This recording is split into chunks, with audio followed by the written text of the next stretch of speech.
В свое время это шокировало всю страну. Подписывайтесь на обновления, будете в курсе всего самого интересного.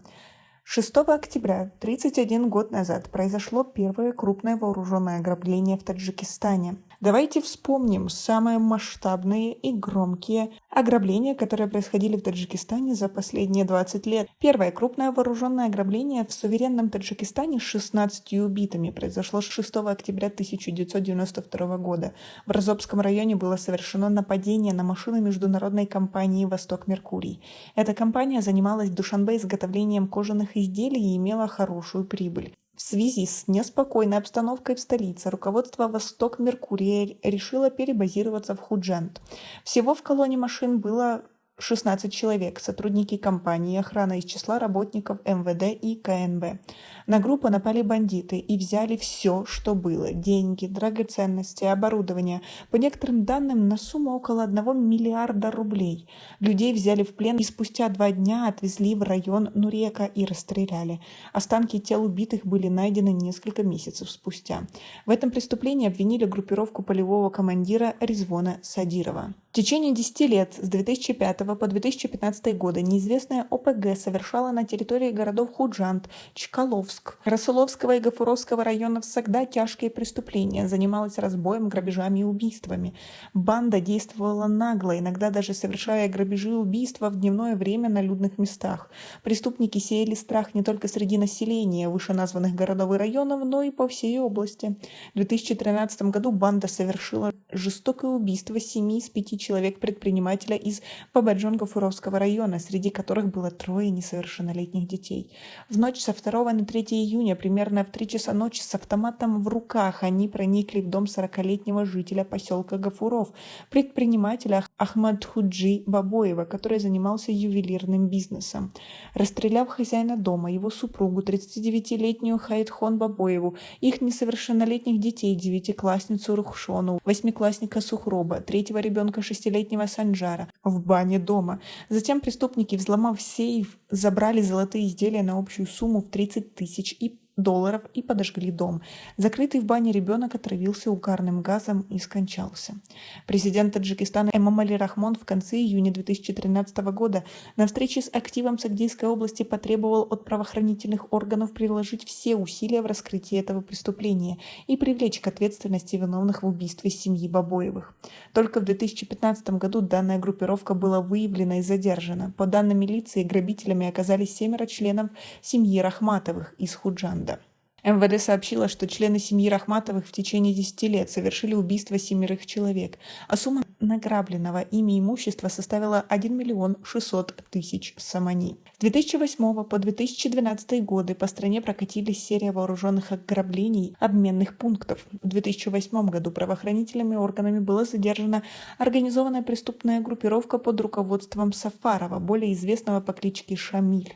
Банда специализировалась в основном на грабежах обменных пунктов в Душанбе и Худжанде.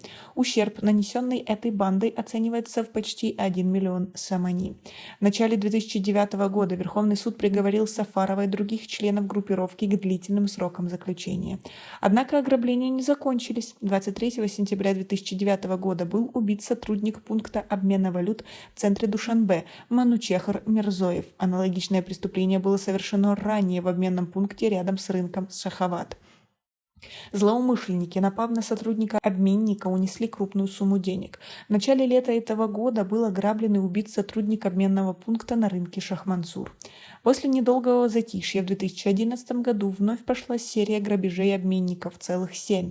Так, в августе того года в городе Старовшан в собственном доме был убит владелец обменного пункта Шухрат Джалолов. По данным правоохранительных органов, преступники похитили 7 тысяч долларов и 28 тысяч самани.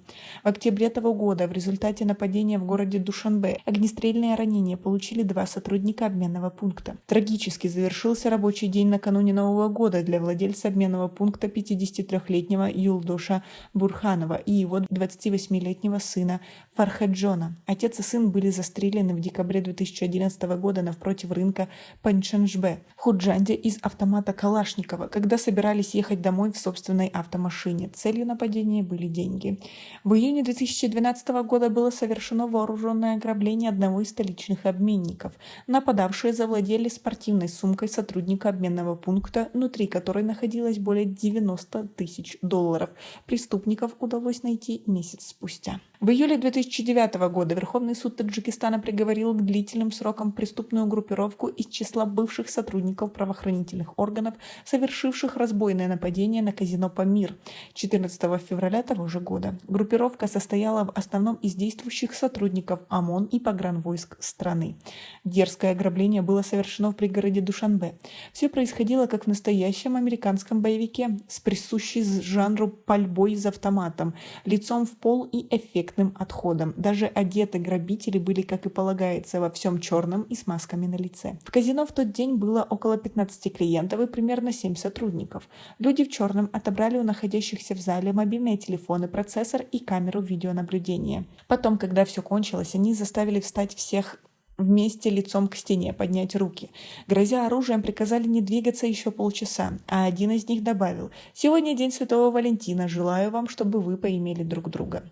Грабители вынесли из казино сейф с 40 тысяч долларов и скрылись с места преступления на 2 машинах, украденном Lexus 350 и Toyota, принадлежащем одному из организаторов ограбления. Все было сработано чисто, но одну важную улику все-таки налетчики не учли, и именно она помогла выйти на грабителей в кратчайший срок.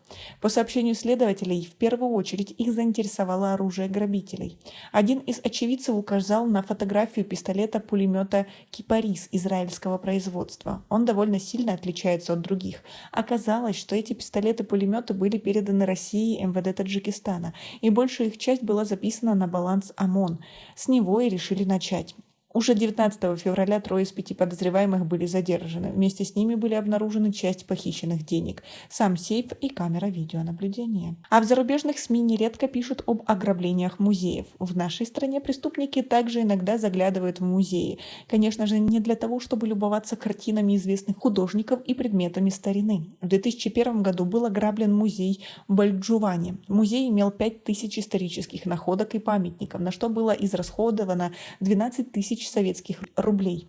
Грабители забрали более половины экспонатов. В августе 2005 года из Национального музея имени Бехзода в Душанбе была похищена картина знаменитого немецкого художника Ниссена «Мать с ребенком». Год спустя, в октябре 2006 года, произошло ограбление музея в культурно-историческом заповеднике Гисарского района. Грабители, взломав двери 3 помещений, похитили в общей сложности 61 музейный экспонат. Это были 21 серебряная монета XIV и XIX веков и 40 женских серебряных украшений, кольца, серьги, браслеты, подвески и различные аксессуары разных эпох. В ноябре 2010 года в Национальном музее имени Бехзода произошла другая крупная кража. Тогда были похищены золотые монеты эпохи Хорезм-Шахов, а также более 40 монет времени Кушанидов, Газневидов и несколько древних книг. Почти во всех случаях найти грабителей не удалось. А жертвами грабителей становятся не только предприниматели или банкиры. 4 года назад в городе Куляб был ограблен и подожжен дом известной таджикской певицы Сурайо Касимовой. В ночь с 24 на 25 июля грабители проникли в дом Касимовой, утащили сейф, где хранились документы, драгоценности и деньги.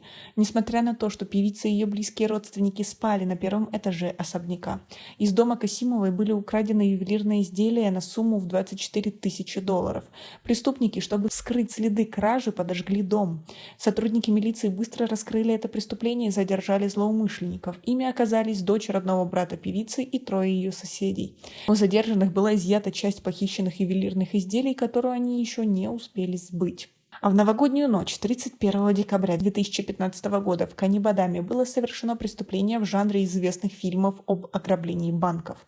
Наверное, насмотревшись подобных картин, сотрудники филиала Сахиб-Карбанка в городе Канибадам несколько месяцев разрабатывали схему ограбления родного учреждения, в котором он становится жертвой нападения бандитов. По данным следствия, 31 декабря Дадабоев вышел из офиса банка с мешком, в котором находилась большая сумма денег. Дадабоев должен был отвезти деньги в местный филиал Орионбанка. Когда мужчина подошел к своему автомобилю, неожиданно на него налетел человек, который, выхватив мешок с деньгами, скрылся в неизвестном направлении. Тут же на сотрудника банка напал другой мужчина, который, сбив Дадабоева с ног, также сбежал с места преступления. Сотрудники МВД не поверили спектаклю и задержали режиссера и его сообщников. В ходе следствия было установлено, что данное ограбление спланировал сам пострадавший. На допросе Дадабоев признался, что разработал схему ограбления, по которой он выглядел бы пострадавшим, и назвал ее «Операция Птичка». Роли грабителей сыграли его знакомые жители Канибадама. Сцена ограбления была разыграна специально перед камерами видеонаблюдения. Как вам такие истории из Таджикистана? Тяжелые были времена. У нас пока на этом все. Оцените наше видео подпиской и лайком. До скорой встречи.